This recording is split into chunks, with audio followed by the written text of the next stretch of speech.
မင်္ဂလာပါ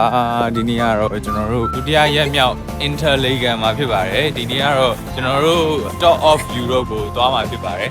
ဆွစ်ဇာလန်လို့ပြောရတယ်လူအများစုရဲ့စိတ်ထဲမှာလှပတဲ့တောင်တန်းတွေရေကန်တွေကိုအရင်ဆုံးမြင်အောင်မိကြမယ်လို့ထင်ပါတယ်ဒီဆွစ်ဇာလန်ရဲ့အလှပတွေတဲကမှအထူးခြားဆုံးနေရာတစ်ခုကတော့ဒီ Unfor Top of Europe ပဲဖြစ်ပါတယ်ပေါ့နော်ဒီနေရာကို Top of Europe လို့ခေါ်ရတဲ့အကြောင်းရင်းကတော့ဒီနေရာက Europe ရဲ့အမြင့်ဆုံးမီတာ3000ကျော် Railway Station ရှိလို့ပဲဖြစ်ပါတယ်ပေါ့နော်ဆိုတော့ကျွန်တော်တို့နဲ့အတူတူဒီခီးစဉ်ကိုဆက်ပြီးတော့ကြည့်ရှုလိုက်ပါခင်ဗျာကျွန်တော်တို့เนี่ยကအမြဲတမ်း special ဖြစ်တဲ့နေ့တွေဆိုလို့ရှိရင်အတူတူခီးသွားလေးရှိရပေါ့နော်ဥပမာဆိုလို့ရှိရင်သူ့ရဲ့မွေးနေ့ပေါ့ Happy birthday ပါ အားဝယ်ပေးပါလေပြော This is my biggest treasure my greatest prize possession the only thing that's left ကောင်းပါလို့က Top of Europe ကိုရောက်ဖို့အတွက်ကတော့ကျွန်တော်တို့ဒီ Grindelwald Terminal ကနေပြီးတော့ Express Cable ကားကိုစီးပြီးဒီတောင်တန်းတွေကြားကနေပြီးတော့အပေါ်ကိုတက်သွားရပါတယ်ပေါ့နော်ဆိုတော့ဒီလမ်းကြောင်းကတော့တနားရီခွဲလောက်ကြာနိုင်ပါတယ်ပေါ့နော်နောက်ထပ် cable ကားနဲ့ထပ်တက်ဖို့ထပ်ဆောင်နေရပဲဖြစ်ပါတယ် ဟို crash ကန်လေးကိုယူတွဲလောက်ထားတဲ့နေရာလေးတွေ့လို့ဓာတ်ပုံရိုက်ခဲ့တယ် ဒီဘက်နားလေးပေါ့ Top of Europe ကိုရောက်ပါပြီ Top of Europe ကနာမည်ကြီးတဲ့အကြောင်းရင်းတွေကတစ်ခုကတော့ဒီနေရာကနေပြီးတော့ Elish Glacier ကိုမြင်တွေ့နိုင်လို့ပဲဖြစ်ပါတယ်ပေါ့နော်ဒီနေရာမှာ Glacier ရှိတဲ့အကြောင်းရင်းကတော့ဒီလိုမျိုးအရမ်းမြင့်တဲ့ Alps တောင်တန်းတွေကြားမှာတစ်နှစ်ပတ်လုံးအပူချိန်နှိမ့်တဲ့နေရာဖြစ်လို့ပဲဖြစ်ပါတယ်ပေါ့နော်ဆိုတော့ဒီ Glacier အကြောင်းကိုသိချင်တဲ့သူတွေဆိုလို့ရှိရင်ကျွန်တော်တို့ဒီနောက်ဗီဒီယိုမှာ vlog တစ်ခုသီးသန့်ဒီပတ်သက်တင်ဆက်ပေးပါမယ်ခင်ဗျာ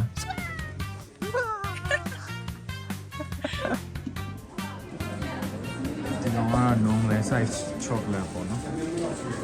here ဒါတော့ normal မဟုတ်တဲ့အကြီး size chocolate oh my god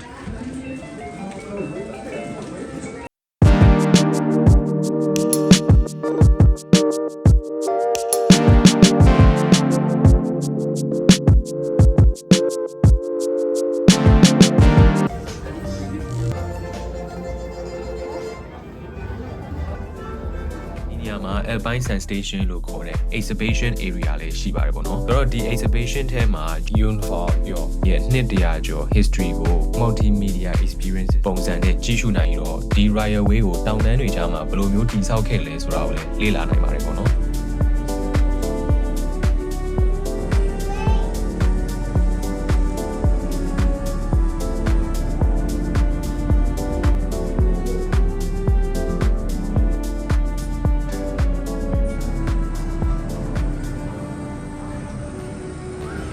Top of Europe ရဲ့ဒီအထင်းမှာပဲရှိသေးတယ်။အဲ့တော့တော်တော်အေးနေတာ။ဆိုလို့ရှိရင်ရေခဲချောင်းဖြစ်သွားမယ်တဲ့။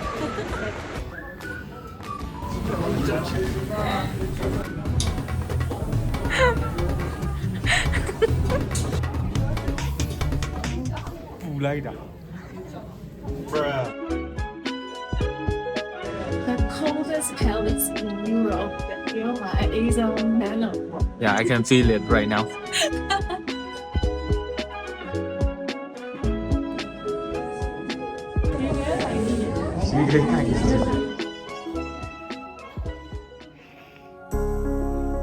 Top of Europe ကိုရောက်လာပြီဆိုလို့ရှိရင်ဒီမှာရှိတဲ့ Ice Palace ကိုမဖြစ်မနေဝင်ကြည့်ဖို့မမေ့ပါနဲ့ပေါ့နော်ဒီ Ice Palace အတွင်းထဲမှာရေခဲနဲ့ထုလုပ်ထားတဲ့ဒီတိရစ္ဆာန်ရုပ်ထုတွေလူပုံစံရုပ်ထုတွေနဲ့အမှုပညာလက်ရာမျိုးမျိုးကိုတွေ့နိုင်ပါတယ်ဒီထဲမှာထူးခြားတဲ့ရေခဲရုပ်ထုတစ်ခုကတော့ဒီကဘာကျော်တရုတ်စန္ဒယာပညာရှင်လောင်းလောင်ရဲ့ရုပ်ထုပါသူကတော့ဒီ2022ခုနှစ်မှာဒီ Top of Europe ရဲ့နှင်းတောင်တွေရဲ့အလယ်မှာစန္ဒယာတီးခတ်ဖျော်ဖြေခဲ့လို့ဆိုတော့ဒီအမှတ်တရကိုဂုဏ်ပြုတဲ့အနေနဲ့ဒီ Ice Palace ထဲမှာလောင်းလောင်ရဲ့စန္ဒယာပုံစံကိုရေခဲရုပ်ထုပြုလုပ်ထားတာပဲဖြစ်ပါတယ်ပေါ့နော်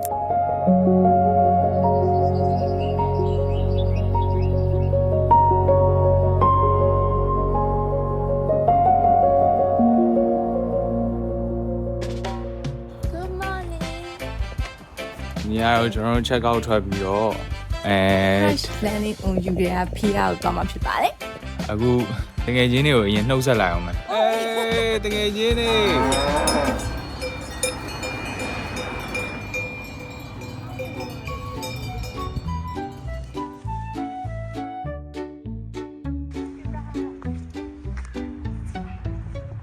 ဆိုတော့ကျွန်တော်တို့အခုသွားမယ့်နေရာကတော့ Isleworld Pier လို့ခေါ်ပါတယ်ဒီနေရာကနာမည်ကြီးတဲ့အကြောင်းရင်းကတော့ဒီ Crash Landing on You ကိုရီးယား drama ရိုက်ကူးခဲ့တဲ့နေရာလေးဖြစ်လို့ပါပဲဒီနေရာကကျွန်တော်ရဲ့အမျိုးသမီးအရန်သွားခြင်းတဲ့နေရာတစ်ခုဆိုတော့ကျွန်တော်လိုက်ပို့ရတာပေါ့ဗျာ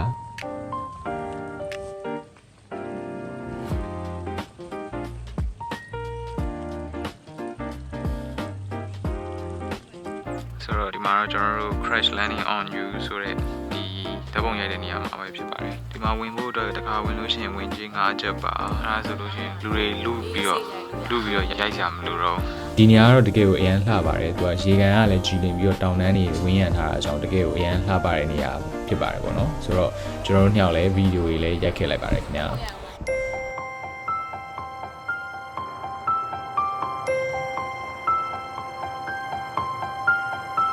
ဒီဗီဒီယိုကြည့်နေတဲ့ပရိသတ်တွေထဲမှာဆွစ်ဇာလန်ကိုလာလဲခြင်းနဲ့ဒါပေမဲ့ဘယ်နေရာတွေကိုသွားရမလဲခီးရုပ်ဘလို့စီစဉ်ရမလဲမသိဘူးဆိုရင်ကျွန်တော်တို့ Look and Sue ရဲ့ Facebook ကနေသို့မဟုတ် email ကနေဖြစ်လာမေးလို့ရပါတယ်ပေါ့နော်ဒီလိုလှပတဲ့နေရာလေးတွေကိုပရိသတ်တွေကိုယ်တိုင်လာရောက်ခန်းစားနိုင်ဖို့အတွက်ကျွန်တော်တို့ကိုယ်တိုင်ပရိသတ်တွေအတွက်ပျော်ရွှင်စရာကောင်းတဲ့ခီးစဉ်လေးကိုစီစဉ်ပေးလို့ရပါတယ်ခင်ဗျာ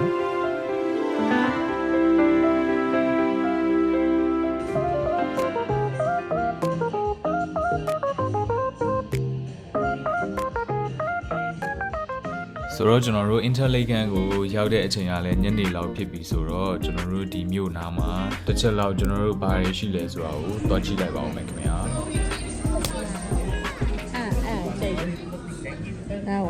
ဈေးတောင်မရေးထား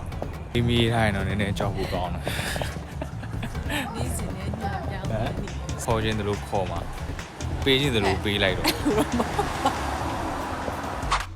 ဆွစ်ဇာလန်နိုင်ငံလို့ပြောလိုက်တာနဲ့ဒီနိုင်ငံကနိုင်တွေကိုကောင်းကောင်းထုတ်နိုင်တဲ့နိုင်ငံတစ်ခုလို့ပြောရဲဆိုလို့ရှိရင်လည်းမမှားပါဘူးပေါ့နော်ဆိုတော့ဒီမှာဆိုလို့ရှိရင် luxury ဆန်နဲ့နိုင်တွေတော်တော်များများကိုဒီနေရာမှာရှာဝယ်လို့ရပါတယ်ဆိုတော့အခုကတော့ကျွန်တော်တို့လောက်စီကိုသွားမှာပေါ့နော်အဲ့တော့ဒီနေ့ကကျွန်တော်တို့ရှိရဲ့ဒီ Interlaken ကနေပြီးတော့အဲ့ဒီကန်ကိုရောက်ဖို့အတွက်ကျွန်တော်တို့ bus ကားအရင်စီးသွားရပါတယ်ပေါ့နော်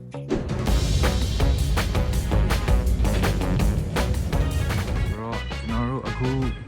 လောက်စီကိုရောက်ပါပြီခင်ဗျာဒီကိုလာတဲ့လူတွေလည်းများပါတယ်ဆိုတော့ကျွန်တော်တို့တန်းစီနေပါတယ်ခင်ဗျာခုကတော့ကျွန်တော်တို့အထက်ကိုရောက်လာပါပြီဟန်သွားခြင်းနေရဲ့ပြာအောင်ရည်ရှိရဲ့နေရာပေါ့နော်ဒါပေမဲ့အခုကတော့နည်းနည်း3နာရီလောက်ဖြစ်နေတော့နေရမရှိတော့တောင်ကြီးအောက်ကိုရောက်နေတာဆိုတော့ပြာပါမလားမသိဘူးကြည့်အဲ့တော့ထဲမစင်းစားလိုက်ဘူးသွားချင်တာပဲတည်တယ်သွားချင်တာပဲတည်တယ်ဖြစ်ကြည့်ကြပါအော်မောင်ဆိုတော့ဒီ blog စီးဆိုတဲ့နေရာကတော့ Instagram မှာလည်းတော်တော်ကိုနာမည်ကြီးပြီးတော့လူတွေလည်းတော်တော်များများတကူတကောက်လာကြတဲ့နေရာလေးလည်းဖြစ်ပါတယ်ပေါ့နော်ဒီလိုမျိုးအရန်လှတဲ့နေရာမှာတော့ကျွန်တော်တို့ကတော့လှလေးနဲ့ roll လိုက်ပါအောင်မယ်ခင်ဗျာအားလုံးလည်းဒီဗီဒီယိုဆုံးဖြတ်ကြည့်ပေးသွားတဲ့အတွက်ကျေးဇူးအများကြီးတင်ပါတယ်ဆိုတော့ကျွန်တော်တို့နောက် vlog မှာဆက်ပြီးတော့တွေ့ပါမယ်ခင်ဗျာ